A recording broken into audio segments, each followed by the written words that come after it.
She knew before you picked up your keys, before you opened the closet, before you checked your phone, before a single thing in the room had changed. She knew. She didn't make a sound. She didn't follow you. She didn't press against your leg or cry at the door. She just went still. And you walked past her, probably more than once. Every day you've lived with her, she's been reading something you don't even know you're broadcasting. Not your keys, not your bag, not the shoes by the door. Something older than all of that. And the question that should be sitting with you right now, the one you haven't been able to shake since this started, isn't how she knew. It's why she never once tried to stop you. Researchers who study how cats form attachments have noted something that most people never consider. Cats don't respond to the moment of departure. They respond to the pattern that precedes it. Your morning has a shape, it has a sequence, and she memorized that sequence somewhere around the second or third week you lived together. The alarm, the sound of water running, the particular drawer that opens, the smell of coffee reaching a certain temperature. Each of those signals isn't random to her, they're a chain, and she learned long ago what comes at the end of that chain. There was a time, early on, when she'd position herself near the door, not blocking it, just present, watching to see if the chain would break, if this time would be different. It wasn't, and she stopped trying. Animal behaviorists who study domestic cats have observed that cats with strong human attachments show elevated stress markers before the owner makes any overt move to leave. Not during, before. The cortisol is already rising while you're still in the kitchen, while you're still there. Think about what that means. She's been holding that feeling quietly every single morning for however many years you've shared a home. And you never knew. But here's the part most people don't understand. She didn't just learn when you were leaving. She learned something else. Something that took her longer to accept. Something that changed how she behaves in the minutes before you go. She learned she can't stop it. Not because she doesn't want to, because every time she stood near that door, in her own quiet way, you left anyway. Here's what most people get wrong about cats and grief. They assume that if a cat doesn't cry, she doesn't feel it. That's not what the research shows. Studies on feral cat colonies, where researchers documented social bonding and the aftermath of separation, found something that inverted every assumption. Cats under acute stress, the kind that comes from losing someone they're bonded to, don't vocalize more. They vocalize less. They go quiet. They watch. They find the place in the room that holds the most of that person's scent, and they stay there. Not crying, just waiting. When you leave every morning, she isn't indifferent. She's doing the feline equivalent of sitting in a room that still smells like you, holding perfectly still, because movement feels too much like acceptance. And she's been doing this since the first time you left. There's another layer to this that took researchers longer to understand. Cats who are strongly bonded to a human don't just track physical departure.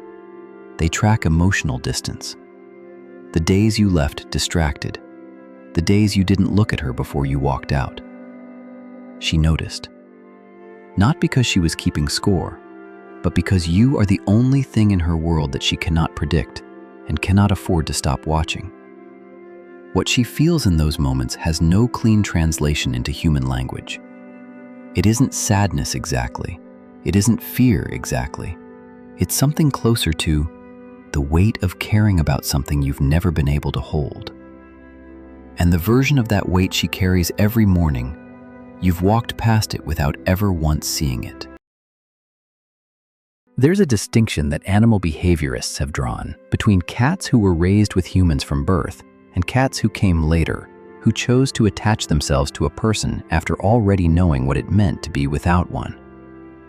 Cats who were raised from kittenhood learn dependency naturally. The human is simply part of the environment. But cats who came to you later, who lived without a person first, they made a choice. Not a conscious one, but a real one. They identified you specifically, and they decided that you were worth the cost of needing someone. That cost is real for them. Needing something that leaves is not a comfortable position for an animal that evolved to read every threat in its environment.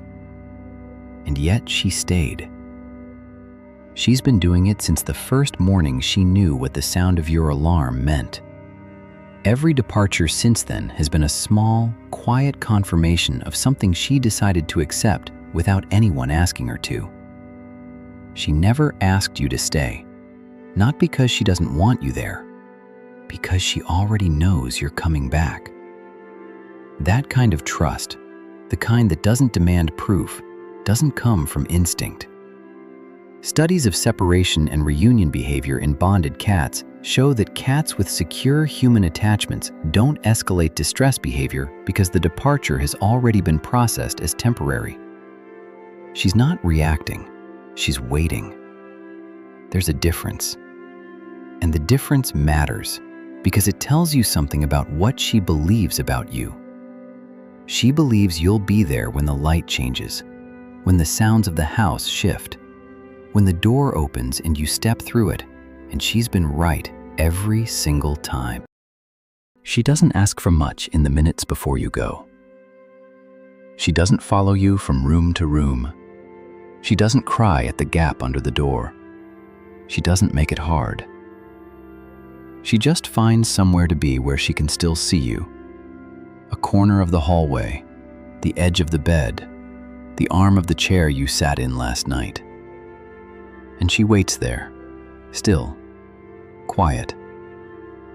There are mornings she watches you put on your coat, and for just a second her eyes track every movement.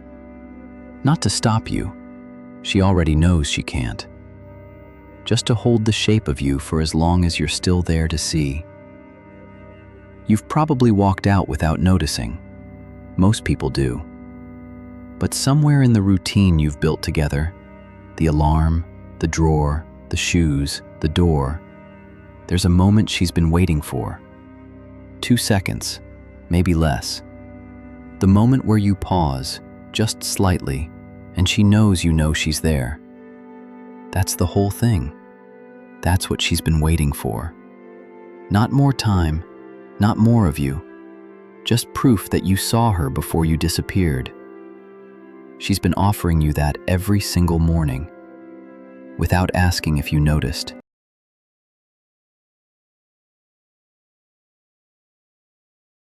There's something else she does. Every night you sleep, she positions herself somewhere near you. Not always close enough to touch, but close enough to hear you breathe. You've assumed it's warmth, or habit, or just the cat being a cat. It isn't. That's the next thing you need to hear. Subscribe, because what's coming next is something she's been doing to you every single night, and it has nothing to do with warmth. Think about the last time you left in a hurry, didn't say anything, didn't look at her. When you came back, where was she sitting?